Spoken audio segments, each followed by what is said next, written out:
శ్రీకృష్ణ పరబ్రహ్మణే నమః. అరుణాయ నమః, అచలాయ నమః, రమణాయ నమః, రామకృష్ణాయ నమః, శ్రీదత్తగురుభ్యో నమః. మనం రోజుకొక శ్లోకం శివానంద లహరి చెప్పుకుంటున్నాం. ఈరోజు 61వ శ్లోకం. అంకోలం నిజ బీజ సంతతిరయస్కాంతోపలం సూచికా సాధ్వీ నైజ విభుం లతాక్షితురుహం సింధుస్సరీద్వల్లభం ప్రాప్నోతి హయదా తథా పశుపతే పాదారవిందద్వయం చేతో వృత్తిరుపేత్య తిష్టతి సదా సా భక్తిరిత్యుచ్యతే.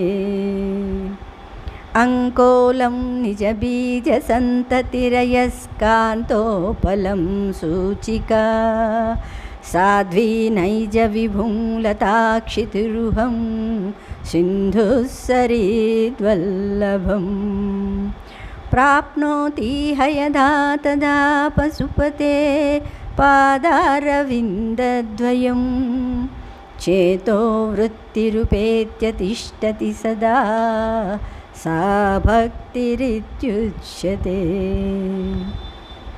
అంకోలం నిజ బీజ సంతతి అయస్కాంతోపలం సూచికా సాధ్వీ నైజ విభుం లతాక్షితిరుహం సింధుస్సరీద్వల్లభం ప్రాప్నోతి హయదా తథా పశుపతే పాదారవిందద్వయం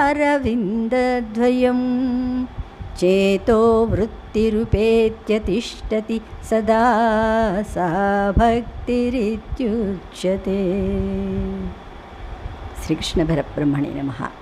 భక్తి అనేది ఎలాంటిదో ఇక్కడ శంకరులు చెప్పారన్నమాట. భక్తి ఎలా ఉండాలి, ఏ రూపంలో దాన్ని భక్తి అని అంటారు కదా.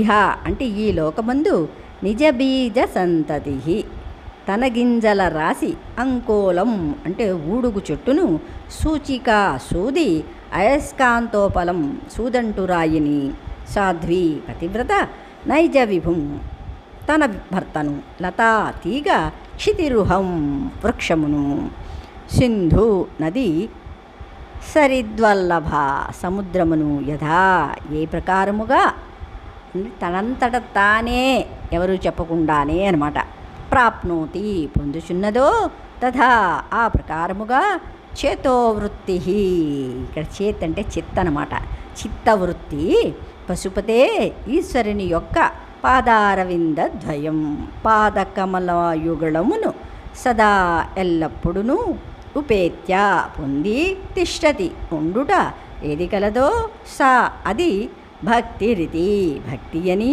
ఉచ్యతే చెప్పబడుచుందురు. ఇందులో ఏం చెప్పారు? అనన్యా చింతయంతో మాం ఏ జనా పర్యుపాసతే తేషాం నిత్యాభియుక్తానాం యోగక్షేమం వహామ్యహం. అవునా, భక్తి ఎప్పుడూ కూడా నిరంతరం ఉండాలి. ఎప్పుడో ఓ 10 నిమిషాలో అరగంటో, అవునా, ఏ 2 గంటలో 3 గంటలో కాదు, ఎప్పుడు కూడా నామస్మరణ అనేది జరుగుతూ ఉండాలన్నమాట. అంటే ఆ భక్తిని ఎలా ఉండాలో ఇక్కడ ఎగ్జాంపుల్స్ చెప్పారన్నమాట శంకర్లు. అంటే భక్తి అంటే ఏమిటో తెలుసుకోవాలన్న కుతూహలం ఉండాలే కానీ ప్రపంచంలో ఎన్నో రకాలుగా ఈ భక్తి వ్యక్తమవుతుందన్నమాట. ఆ భక్తిలో కూడా ఎన్నో వ్యత్యాసాలు వైవిధ్యాలు కూడా ఉంటాయి. అంకోల బీజాలు అంటే ఊడుగు గింజలు పండి చెట్టు నుండి నేల మీదకు రాలిపోయినా మళ్ళీ ఒక అనుకూల సమయం ఆసన్నమైనప్పుడు ఇతర ప్రేరణలు లేకుండా వాటంతట అవే ఆ ఊడుగు చెట్టుకి ఆ మానికే అంటుకు పోతాయి. అంటే ఎక్కడికి వచ్చినది అక్కడికే చేరుతుంది అని. మనం ఎక్కడి నుంచి వచ్చాము? పరమాత్మ దగ్గరికే. కానీ తోవలు వేరు, వెళ్ళడానికి ఎన్నో త్రోవలు ఉంటాయి, కానీ వెళ్ళడం మట్టుకు ఒక చోటికే కదా. అలాగ ఎన్నో రకాలుగా అందరూ కూడా ఏదో విధంగా పరమాత్మని చేరడానికే ప్రయత్నిస్తుంటారు. ఆర్థో జిజ్ఞాసు అర్థార్థి జ్ఞాని చ భరతర్షభ అన్నారు. అందరూ కూడా నాకు ఇష్టమే, కానీ అందరికంటే జ్ఞాని అంటే నాకు ఇష్టము అన్నారు కదా కృష్ణయ్య. యాని అంటే ఎవరు? అనన్యా చింతయోత్తమా అన్నమాట. అవునా? అంటుకుపోతాయి అంటే తాము చేరవలసిన చోటు వాటికి తెలుసన్నమాట. ఇది సామీప్యముక్తిని సూచించే భక్తికి నిదర్శన. సామీప్యం అంటే ఏమిటి? గురువుగారు కదా, గురువుగారు అంటే పరమాత్మ దగ్గర ఉండడం, దీన్ని ఏమంటారు? సామీప్యం. మనం వీటి గురించి చెప్పుకుందాం. సామీప్యం, సాన్నిధ్యం, సాలోక్యం, సారూప్యం కదా. ఫస్ట్ దగ్గరగా ఉండడానికి ప్రయత్నిస్తాం, తర్వాత ఇంకా దగ్గరగా అంటే పక్కనే. ఇప్పుడు ఎదురుగుండా కూర్చునేవాళ్ళు, ఫస్ట్ రోలో కూర్చునేవాళ్ళు చాలామంది ఉంటారు పరమాత్మ దగ్గరికి. ఇంకా దగ్గర వాళ్ళు పక్కనే ఉంటారు కదా, పూజారులు, అవునా, కీర్తన చేసేవాళ్ళు, అవునా, ఇలాంటి వాళ్ళందరూ పరమాత్మకి దగ్గరే ఉంటారు. అంటే సాన్నిధ్యం అనమాట. ఆయన దగ్గర, ఆయన ఎక్కడ కూర్చున్నారో అక్కడే కూర్చుంటారు, సాన్నిధ్యం. తర్వాత ఏముంది? సారూప్యం మూడోది. అంటే ఆయన లోకాల్లో ఆయనలాగే అయిపోతారు. ఆయన గుణాలన్నీ కూడా వీళ్ళు అంటే సరకసనందనాథులు అన్నమాట. లేదు జయ విజయులు, పరమాత్మ దగ్గరే ఉంటారు, ఆ రూపాలతోనే ఉంటారు కదా, అది. తర్వాత ఏమిటి? సారూప్యం, ఆ రూప్యం అయిపోతారు. తర్వాత సాయుధ్యం అనమాట. సాయుధ్యం అంటే ఇంకా మళ్ళీ జన్మ లేదు. దగ్గరలో ఏదన్నా సూదంటూ రాయి ఉంటే సూది ఇతర త్రోవలు పట్టకుండా ఏదో కొంప మునిగినట్లు ఆత్రంగా తిన్నగా వెళ్ళి ఆ సూదంటి రాయిని అతుక్కుపోతుంది. అంతేకాదు ఆ సూదంటి రాతి ఆకర్షణ ధర్మాన్ని కూడా తాను పొందుతుంది. దాన్నే సారూప్యం అనమాట ఇక్కడ కదా. ఇది సాలోక్యం. సరే, సాలోక్యం కూడా అంటే అదే లోకంలో ఉంటారన్నమాట. సాలోక్యముక్తిని సూచించే భక్తి అని ఇక్కడ చెప్పారు.